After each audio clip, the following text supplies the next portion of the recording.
జనరల్‌గా నాకు తెలిసి నేను 31 ఇయర్స్ నుంచి నేను జర్నలిస్ట్‌గా ఉన్నా. ఈ లోపు నేను ప్రొడ్యూసర్ అయినా, డిస్ట్రిబ్యూటర్ అయినా, ఏమైనా ఏం చేసినా ఇది కంటిన్యూగా మాక్సిమం మెయింటైన్ చేస్తూ ఉన్నా. కానీ కొన్ని సింగర్, యాక్టర్ అన్నీ చాలా చాలా చాలా శాఖల్లో ఉన్నా కానీ ఎవరైనా రిలీజ్ ముందు ముందు ఎలాగ కొంచెం గొడవ రిలీజ్ ముందు అందరికీ మామూలుగా పాత్రికేయ మిత్రులకి అంటే నమస్కారం పెడతారు. మీరు ఎందుకు పాత్రికేయ శత్రువులకి అని ఎందుకు వర్డ్ వాడారు? నెంబర్ 1 అది చాలా హర్ట్ చేసినట్టుగా అనిపించింది నాకైతే పర్సనల్గా. అలాగే ఆ హీరో ఎలా కూర్చున్నాడు, మీరు ఎలా కూర్చున్నారు, మీ బిహేవ్, మీ ఫస్ట్ సినిమా ఒక్క సినిమా కూడా మీరు ఇంకా ప్రూవ్ చేసుకోలేదు, ఎందుకంత డాష్ డాష్ డాష్?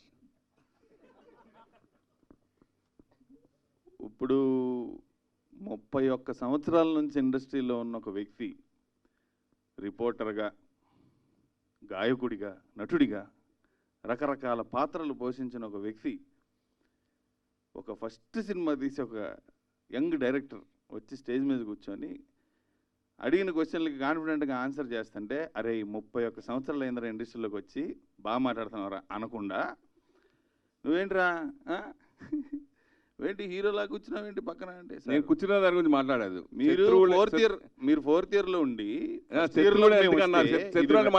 ఇది ర్యాగింగ్ సార్. ఇది ఏదైనా పర్లేదు కానీ శత్రువు అనే మాట ఇంతవరకు ఎవ్వరు ఏ ప్రెస్ మీట్లో కానీ ఎవరిని అనలేదు. ఎందుకు మీరు ఆ వర్డ్ ఉపయోగించాల్సి వచ్చింది?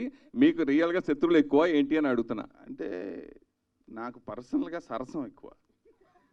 సో మీడియాకి మాకు ఇప్పుడు మన ఇద్దరికే ఉంటుంది సార్. ఏది మాట్లాడుకున్నా, చతురులు వేసుకున్నా, గొడవలు పడినా, జోకులు వేసుకున్నా, ఏది వేసుకున్నా మనం వేసుకోవాలి. ఇక్కడ ఇప్పుడు మేము చెప్పేదంతా మీ ద్వారా జనాలకు వెళ్ళొద్దు, యూట్యూబ్కి వెళ్ళొద్దు, వాట్ ఎవర్ వెళ్ళొద్దు.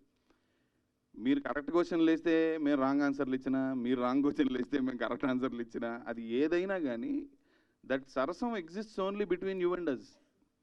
ఇది 31 సంవత్సరాలుగా జరుగుతుంది. ఇది ఇప్పుడుది కాదు. So on a very lighter note, as a friendly note start చేద్దామని జోక్గా అన్నది తప్ప, no reporter has been harmed in this making of this interview.